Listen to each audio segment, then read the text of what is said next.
ভাইরে ভাই, জামাতকে নিয়ে কি বললো তারেক রহমান? জামাত নাকি মিথ্যাবাদী, জামাত নাকি ধর্ম ব্যবসায়ী। অবশ্যই ভিডিওটা শেয়ার করবেন আর কমেন্টে মতামত জানিয়ে যাবেন। এরা ধর্মকে ব্যবহার করে নিজেদের স্বার্থ রক্ষা করার জন্য। এদের একটাই পরিচয়, এরা মিথ্যাবাদী।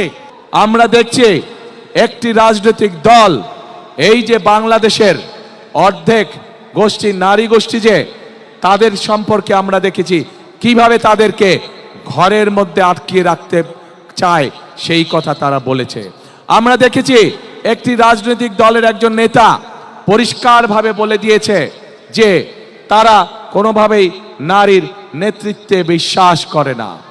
আমরা দেখেছি একটি রাজনৈতিক দলের নেতা পরিষ্কারভাবে দুদিন আগে বলেছে যে যে সকল মহিলা, যে সকল মা বোনেরা কর্মসংস্থানের উদ্দেশ্যে কর্মসংস্থানের জন্য যান, তাদেরকে প্রিয় ভাই বোনেরা, আপনাদের সামনে আমার বলতে রীতিমতন লজ্জা হচ্ছে, এমন একটি শব্দ সে আমাদের সব মা বোনদের জন্য ব্যবহার করেছে যা এই দেশের জন্য একটি কলঙ্ক স্বরূপ।